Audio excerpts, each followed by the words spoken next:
공수처 지금 현재까지 상황은 오전에 국민의 지임의 국회의원들이 법사위 앞으로 몰려들어요. 거의 국민의당도 끼어 있긴 합니다. 그러니까 그 몰려들어 가지고 이제 그 많이 보던 모습이잖아요. 피켓 네. 들고 피켓팅하고 저렇게 지금 난 이런 꼴 사나운 짓 좀 안 했으면 좋겠어. 이런 꼴 사나운 짓은요 누가 보기 좋지가 않습니다. 이게 지금 언론 지형이 좀 안타까워서 그런데 제 생각에는요 이런 식으로 이렇게 이 국민이 만들어준 이 의석 차이를 이런 식으로 이렇게 바꿀 수 있다고 생각하는 거 좀 오산이라고 생각이 들어요. 바보 같은 짓이다. 공수처법은 어쨌든 지난 대선 때 모든 후보가 다 약속한 법입니다. 예. 예. 그걸 계속 상기시켜야 될 것 같아요. 1년 전에 나경원의 빠루가 연상되는 물론 뭐 국회 선출합의 위반까지 가지는 않는 것 같습니다만 하다못해 그 기사를 보니까 백혜련 의원이 지나가니까 발 걸어버릴까 넘어지게 그런 소리를 한다는 거예요 저쪽에서. 너무 유치한 거죠 진짜. 근데 지금 오전에 합의가 아예 안 된 네. 거죠. 그러니까 박병석 의장이 국회의장은 뭐 그럴 수밖에 없을지도 모르겠습니다만 어쨌거나 합의를 해라 이렇게 계속 적용을 하는 거고 예. 합의는 안 되는 거고 지금 그 다시 오후로 넘어온 거 아니에요? 어떻게 될 것 같습니까? 저는 뭐 무조건 밀어붙여야 된다고 생각해요. 뭐 한 번 합의하다 실패했으면 이제 박병석 의장이 절차대로 가야죠. 전날까지 상황을 대충 저도 들었는데 어쨌든 우리 김태년 대표하고 그 합의를 통해서 뭔가 후보자 추천을 한 명 한 명 받아서 통과할 수 있게 최대한 얘기를 해보겠다. 그리고 오늘 이제 의장님께서 이제 또 주선을 하신 거잖아요. 근데 결국은 개정안 통과시키고 저희가 그 오늘 이낙연 대표도 무슨 일 있어도 이 그 어떤 저항이 있어도 뭐 통과시키겠다는 의지를 또 한 번 말씀하셨기에 저는 오늘 어쨌든 법안 소위에서 통과되지 않을까 했는데 그 마지막 단계에서 또 지금 안건 소위로 넘어간 상황이거든요. 그러니까 법안 소위를 지나서 법사위를 지나서 본회의에다 올리는 거잖아요. 네. 그렇죠. 근데 법안 소위 올리려고 했다가 오늘 그 국민의 지임 법사위원들이 숫자가 많지도 않더만 5명밖에 안 돼요. 18명 중에. 안건 조정위원회로 회부를 했는데 안건 조정위원회가 구성되면 최장 90일까지 이견 조정을 위한 안건 심사를 할 수 네. 있다고. 민주당 쪽에서는 우리 그렇게 안 한다. 어차피 우리는 9일날 통과시킬 거다. 지금 이 상황이 대치되고 있는 거예요. 네. 근데 제가 얘기를 들어보니 일단 안건 조정위에 올라갔으면 또다시 위원회를 이제 만들어야 되고 뭐 위원장님 윤호중 우리 이제 법사위원장님의 뜻에 따라서 이게 통과되냐 마나 하긴 해도 못해도 3, 4일은 걸릴 수 있다라는 얘기를 하는데 아 이렇게 되면 난리 날 것 같거든요. 우리 지지자들이 지금 굉장히 목말라하고 있지 않습니까? 그리고 9일날 통과시키겠다라고는 몇 번을 못 박았던 일이기 때문에 어찌됐든 결론이 나야 될 것 같습니다. 저도 더 기다리면 이제 우리 지지자들이 가만히 안 있을 것 한편으로 같거든요. 보면은 개정안을 우리가 너무 늦게 냈다는 생각이 들어요. 그래서 더 빨리 해서 더 빨리 했어야 된다 이렇게 했잖아. 그런 생각이 드는 게 아니 저번에 이제 후보 추천하는 것 때문에 4번이나 모임을 가졌지 않습니까? 네. 그때 개정안 같이 내놓고 했어야 된다고 봐요. 저는. 그치, 양쪽으로 압박을 해야죠. 그러니까 예. 국민의 지금은 자신들의 후보들까지도 반대표를 던짐으로써 일단 뭐 표를 해서 이제 그 통과시키는 표를 안 만들겠다는 거잖아요. 혹시나 민주당이 자기들 후보 찬성해 버릴까 봐. 아, 네. 어떻게 될까요? 통과시켜야 될 텐데. 지금 그거죠. 의결 종족수를 공수처장 후보 추천위원회 의견 종족수를 현행 7명 7명에서 6명인 7명 중 6명 찬성해서 5명 다섯 찬성으로 명으로, 네. 하는. 그런 거죠. 그 안을 통과시키는. 근데 지금 그 국회의 공수처에 관련된 사안은 그런 것 같습니다. 지금 국민의 지임은 우리 국회의원들 다 모여 법사위 앞으로 지금 저렇게 있는 거고 민주당이나 시민사회단체 이런 데서는 공수처 무조건 통과시켜라. 그러니까 공수처에 사실은 민주당에 사활이 걸려 있다라고 해도 저는 틀린 말이 아닌 것 같아요. 왜냐하면은 그 많은 뭐 15개 개혁 법안이 있다고는 하지만 공수처가 가장 크게 보이는 현실에서 예. 다른 건 통과를 못 시킨다고 해도 뭐 그럴 일은 없겠습니다만 공수처는 통과를 시켜야 되는 운명을 갖고 있는. 그래서 지금 국민의 지침에서도 다른 것들은 통과시켜주는 등 많은 등 거의 대부분 그런 분위기인데 공수처는 안 된다 이런 거거든요.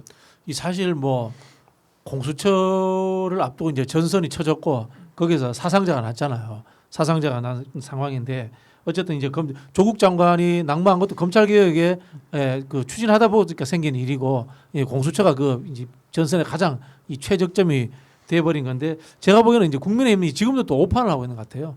여기에 지금 윤석열 추미애 장관이 걸려 있다라고 이렇게 오판을 하고 있는 것 같아요. 여기 그것 때문에 또 지지도가 떨어졌다 이런 식의 오판을 하니까 이걸 물고 늘어지는 것 같은데. 회기 본능이죠. 네, 회기 본능이죠. 사실은 이게 이 그 권력기관 개편이라는 것은 여야의 문제가 아니고 한 시대를 접고 가는 문제거든요. 제대로 된 보수 정당이라면은 뭐 국가 재정 문제 이런 거 가지고 태클을 걸고 저는 한편으로 재난지원금 문제 때 우리는 이제 뭐 보편적 직업을 주장합니다만은 저쪽은 선별을 전반적으로 주장을 하지 않습니까? 그런 것들로 붙어서 이렇게 싸우는 것이 보수주의 정당의 기본 하나의 이 정체성이 되어야 돼요. 그런데 이 권력기관의 개편 문제는 수구를 털어내는 거예요. 수구를 이 뭐라고 합니까? 불합리한 국가 체계 자체를 해결해내는 과거의 것이거든. 이거조차도 이게 거부한다는 거는 좀 심한 것 같아요. 그러니까 저쪽 정당이 내가 보기에 제대로 된 전략가 없습니다. 왜냐하면은 사람의 심리라는 게 있잖아요. 우리 공수처 반대해 해서 여러 가지 이유를 들이대고 뭐 검찰 개혁과 추미애 윤석열 뭐 이런 걸 들이대는데 아까 맞아요. 말씀하신 것처럼 그런 게 아니라는 거죠.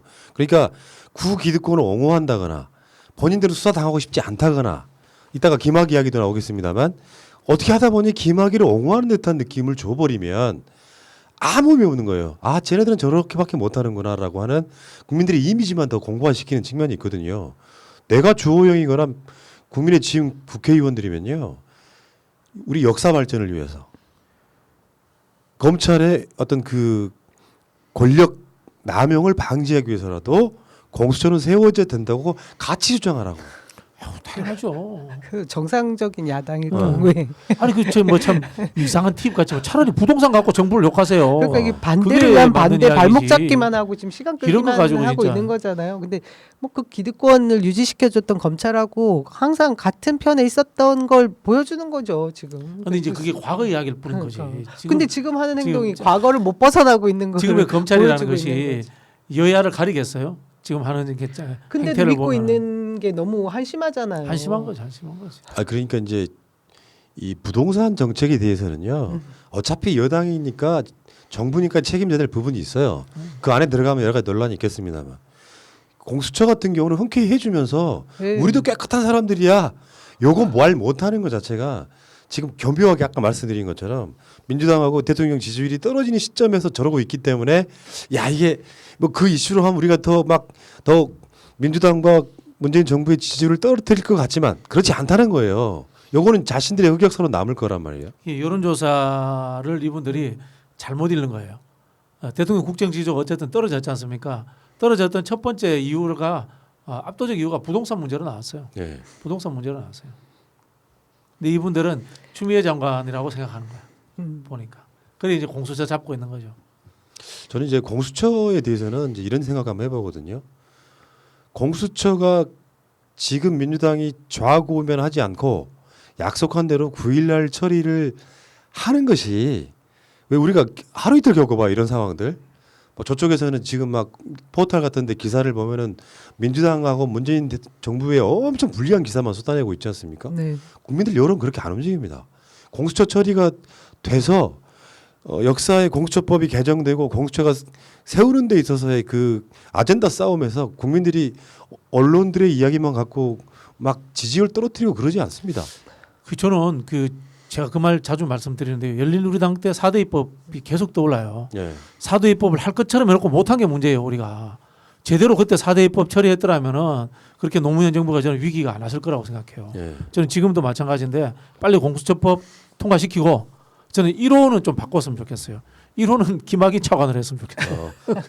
윤석열에서 근데 정말 답답한 게 지금까지 이렇게 안건 소위까지 또 가면서까지 이런 고비를 넘어야 되는 거에 대해서 진짜 안타까움이 저 같은 당이지만 예, 이렇게까지 깔딱깔딱 고개를 넘어야 될지 모르겠어요. 이 사안이 그래야 됐은 건지 좀 화끈하게 처리할 수 며칠 있을 것 전에 같은데 초선 예. 의원들 9명이 네. 이제 공수처법 문제와 지지율에 연연하지 않고 통과시켜야 된다 그 얘기했잖아요.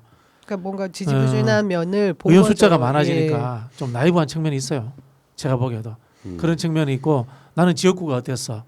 우리 지역구 정서가 어때? 이런 이야기하는 사람들이 있어요. 왜냐하면은 지금 그분들한테 문자 보내는 사람들이나 그런 사람들은 욕하고 싶어서 그냥 보내는 사람들인 거예요. 이 적극적으로 안 나서는 사람들이 있거든. 공수처 문제나 동네마다 늘 그런 사람들이 있어요. 저도 조국 장관 건 때 제가 늘 이제 그걸 정경심이 구속되지 않는 이유, 조국이 무죄인 이유 늘 단독 문자 보냈거든요. 할 때마다 50개씩 정도씩 저도 폭탄을 받았어요. 근데 뭐 제가 6만 개 보냈는데 50개 받았는데 그게 무슨 의미 있겠어요. 그러니까 국민의힘 쪽에서만 그 여론조사 결과를 잘못 해석하는 게 아니라 우리 쪽에도 분명히 그런 게 있는 맞아요. 거죠. 예. 지금 이제 그 리얼미 무슨 자 회사 이름 이야기하면 안 되죠. 어느 여론조사에 보니까 강하게 문재인 대통령을 싫어한다가 40% 된다고 하더라고요. 네. 정말 싫어한다가. 원래 싫어하는 사람들이에요. 근데 이제 전설이 딱 치니까 더 싫어하게 되는 거야. 원래 있던 사람들이야. 그 사람들이 싫어한다고 문자 보내는 거예요. 평소에 좀 덜 보내던 사람들이. 지금 시점은 그런 시점이 아니에요. 아까 그 초선들 뭐 8명 9명 네. 난 그런 목소리가 더 많아진다고 보거든요. 아유, 당연하죠. 그러니까 지금 뭐 민평년 등에서도 한 70여 명 뭐 해가지고 뭐 성명 내고 그랬던데 이게 민주당 갈라치기 하는 게 아니고 민주당 내에서 그런 각자의 막 크고 작은 뭐 어떤 이 주체들이 계속해서 공수처 통과시켜야 된다는 목소리를 내야 됩니다. 물론 이제 뭐 이낙연 대표나 김태현 원내대표도 무슨 일이 있어도 통과시킨다고 이야기를 했기 때문에 9일날 통과될 걸로 믿지만 진짜 깔딱거기 느낌 들지 않아요? 이게 안 되면 어떡하지?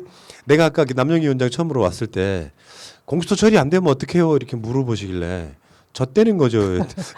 그건 실제로 민주당의 운명을 걸 예를 들면 앞으로 남아있는 3년 반 정도의 기간을 무의미하게 만드는 걸 수도 있어요. 지금 통과를 못 시키면은. 공수처 통과 안 되면 탈당하는 소리도 못 하겠고 참. 아니 통과 안 될 거라고 생각하지 않지만 몇 번을 9일 날까지 뭐 우리가 약속한 날짜가 있잖아요. 그 과정도 굉장히 중요한 것 같습니다. 지금 전남 일대 의원들도 다 같이 지금 이거 빨리 개혁 입법들 과제 빨리 처리하자 이런 얘기하고 다들 하는데 우리 당 내부에서도 지금 그 목소리 여론을 더 높여가면서 압박을 가해야 그 그렇죠. 지도부들도 지금은 이제 예, 움직일 것 의원들 같고 개별 다양한 단위별로 언론에다 자기들 의견도 내고 이렇게 하면서 빨리 좀 압박을 해야 되는 거고요. 저는 좀 더 보면은 이제 그 열린민주당의 황희석 최고가 그 이야기했더라고요. 이후의 것을 더 큰 걸 센 걸 많이 던져가지고 더 세게 압박을 하자. 푸나님 늘 말씀하신 제 것처럼 주장이에요. 기소청 예, 예. 만들자 이런 식으로 예, 오히려 제도적으로 변화시키는 걸 더 크게 나가자. 근데 그걸 못 하고 있잖아요. 그래서 답답한 거지 같은 당이지만. 됩니다. 네. 제가 일반 당원으로서 알려드릴게요. 됩니다. 걱정하지 마시고 네, 네, 네. 마음 편안하게. 아 너무 죄송하고 막 그렇. 죄송하죠. 마음이 죄송하고. 들죠. 예. 아니 그 국회의 의석을 지금 180석 만들어 준 건데 뭐 지금 뭐 탈당하고 뭐 해서 더 좀 덜 된다고는 하지만 그렇게 쓰라고 만들어준 권력이에요. 이게 무슨 불법이 아니잖아요. 그리고 지금 저쪽에서 공수처법이 통과되면 필리버스터 할 것이다 하는데 국회의원 180명 정도면요 필리버스터 무력화시킬 수도 있잖아요. 그런 권력들을 쓰세요. 그래서 민주당이 180석이면 뭐하냐가 아니라 180석 뽑아주길 잘했네. 이참에 한 3분의 2 만들어서 다음 총선 때는 민주당이 막 개헌도 할 수 있게 해주자라는 그렇게 막 으쌰으쌰가 돼야죠. 지금부터는 그거 막 이제 한 뭐 국회가 열린 지 한 6개월밖에 안 됐으니까 여기에 대해서 민주당이 뭐 시간이 좀 없었다 이렇게 이야기하는 것까지 지금까지 가능할지 몰라도 여러분들 지금 만약에 공수처를 올해 통과 못 시키고 그냥 이렇게 저렇게 또 넘어가기 시작하면은 국민들 속 터져 죽습니다. 제가 보기에는 의원직 총사퇴하라 이야기 나올 것 같아요. 나올 겁니다. 저 우리 지역위원회 카톡방에서도 막 암 걸리겠다 막 이러는 분도 계시는데 그럴 때마다 제가 죄송해가지고 아니 이게 솔직히 말씀드리면은 힘들어요. 이런 거예요. 이 전쟁이 났어. 전쟁이 지금은 전쟁 때 총 들고 나왔단 말이에요. 나왔는데 지금 돌이켜 생각해 보면 전쟁이 왜 났는지 무슨 음모가 있는지 난 몰라. 일단 전쟁 났으면 이겨야죠. 빨리 끝내야지 이기고. 이 뭐 답답해 죽을 거 아닙니까 사람들이. 그러니까 아까도 그런 비슷한 이야기 하셨는데 노무현 정부 때 지지율 빠졌던 거. 네. 그러니까 최근에 그런 현상이 나온다는 거잖아요. 그렇죠. 호남이나 네. 진보층에서 지지를 지지율. 뺀다고 하는 게 바로 그런 의미거든요. 180석이나 줬는데 답답해 미치겠는 거만 몇 개월 동안. 이런 상황에서 이제 이 그 대통령의 임기도 이제 1년 한 반 정도밖에 안 남은 반도 안 남았네요. 1년 한 3, 4개월밖에 안 남은 상황에 요게 문재인 대통령한테 촛불이라고 하는 것은 대한민국 역사에 굉장히 유례가 없는 사건이었잖아요. 그리고 나서 180석까지 몰아줬는데 우리가 원하던 개혁 입법을 국회에서 못한다? 요 자체는 이런 게 이제 우리 같은 이제 소위 말하면 정치 고관여층은 나름 이해할 거 하거든요. 이러한 전략으로 좀 늦게 하는 걸 거 이런 거 이해하는데 상당히 많은 일반 국민들은 현상만 보고 답답해하는 거잖아요. 윤석열 저거 안 자르고 뭐하냐에 대한 것도 있을 거고. 뭐 그러니까 어떻게 보면 윤석열이 지금 해임시키는 것이 검찰 개혁의 일부가 사실 돼버린 거잖아요. 상징적으로. 그렇죠. 그런 상황이 되죠. 공수처도 마찬가지고. 그럼 이 상황에서 뭔가 국민들한테는 자세한 디테일한 설명 뭐 안건 소위가 어쩌고저쩌고 네. 이런 건 귀에 안 들어온다는 거예요. 결과만 놓고 보고 싶다고 하는 건데 아직 국민은 다시 그 우리가 원하던 법안이라든지 뭐 윤석열 해임 등으로 가면 다시 지지해줄 의향이 있고 거기에 막 으쌰으쌰 힘 얻으면 그게 이제 대통령 임기 말로 가고 그러면서 다시 민주당이 정권을 재창출하는데 도움이 될 거예요. 근데 뽑아주면 뭐하냐? 180석 만들어주고 촛불로 대통령 임기까지 단축시켜가지고 탄핵까지 시켰는데 그런 느낌이 드는 사람들이 최소 10% 20%만 빠져나가도 민주당이 정권 유지하기 힘들어진다는 거예요. 맞습니다. 그 정당이라는 기본적으로 이제 선거에서 이기기 위해서 집권을 하기 위해서 존재하는 거지 않습니까? 근데 집권을 하고 선거에서 이기는 이유는 자기들의 정체성에 맞는 정책을 실현시켜 가지고 내 핵심 지지층들에게 환호가 일어나게 하고 또 내 핵심 지지층들을 넓히는 게 목적이 있는 거예요.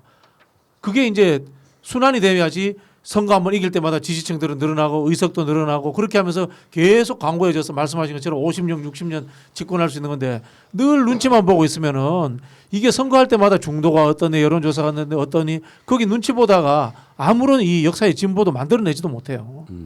지금은 무조건 밀어붙여야 합니다, 진짜. 네. 그러면서 그러니까 이게 선택과 집중인데 다른 법도 통과시킬 게 많잖아요. 공정경제 3법 뭐 네. 우리 전부 다. 근데 이제 공수처가 어떤 상징적인 상황이 돼버린 거 아닙니까? 민주당 입장에서는 욕 먹는 김에 한꺼번에 먹어라 이거죠. 욕 먹는 김에 먹고 막 예전처럼 그 학습 효과가 있잖아요. 나경원의 빠루나 이런 것처럼 그렇게 못하죠 이제. 저쪽 국회의원들 입장에서는 두렵죠. 그러니까 물리적으로는 막기는 힘들 거예요. 그러면 뭐 저는 진행시켜야 된다고 보는 것이고 진행시킬 거로 믿고 그러니까 지금 우리 국민들이 지금 아무리 막 갈증이라서 물을 마셔도 목이 시원하지가 않아. 아니 그 지금 우리 국민들이 이게 옳고 그르고 뭐 이런 거 자체도 다 이제 잊어버린 상황이에요. 너무 스트레스 받아가지고 이거는 그냥 제일 큰 전쟁이었기 때문에 무조건 이겨야 되는 거예요 지금. 네. 답답합니다. 자 걱정하지 마시고요. 전 된다. 되는데 예. 일반 되는데 평당원이 좀 지역위원장 시원하게 내가 좀. 이야기해요. 된다. 좀 아, 됐으면 제가 뭐 국회의원이 좋겠다. 아니니까 이거 안 되면 의원직 총사퇴하세요. 진짜. 내가 탈당할 수는 없잖아. 내가 당을 우리 수십 지금 년을 해왔는데. 당에서 뛰쳐나와가지고 지금 그 아니, 얘기하고 있는 거야. 분명히 말씀드릴 건 민주당이나 민주당 법사위나 원내대표나 당대표가 처리시키겠다고 결의를 다지고 있는 것까지는 확실해. 확실해요. 예. 그러니까 변함은 여기서 없습니다. 막 우리가 조금만 더 세게 푸시 좀 하면 더 이제 마음이 급해지기 시작하겠죠. 그래서 저는 12월 9일 날은 굉장히 중요한 역사적 분기점이 될 거다라고 믿습니다. 그래야 믿습니까? 네, 믿습니다. 예. 12월 9일 지나고 10일 날 또 처리하고 갑자기 오늘 저기 기도 방송 비슷해지. 해야죠. 혹시나 사람들은 그 싫을 텐데 공수처법을 9일 날 통과시켜요. 통과시키기 전에 국민의 짐이 필리버스터를 해. 바로 임시국회 열어서 처리하는 것까지는 국민이 이해해 줄 것 같은데. 타수 변경해서 임시국회 하면 되죠. 아, 이해해 주실까요? 그것까지는 이해할 수 있는 거죠. 그거 어떻게 민주당이 할 수 있는 방법이 없잖아요. 그러면 이제 여기 중지시키고 180석 5분의 3으로 필리버스터 중지시키는 것도 가능하니까. 네. 어쨌건 잘했으면 좋겠습니다. 지금은 남의 사정 봐줄 때가 아니에요. 민주당이 처리합시다. 우리가 가장 급한 거 처리하십시오. 네. 180석 국민이 뽑아준 이유는 나라를 발전시키라는 거거든요. 근데 103석에 막혀가지고 못하는 건 말이 안 되는 거죠. 진짜 바보 같은 소리 듣지 마시기 바라겠습니다.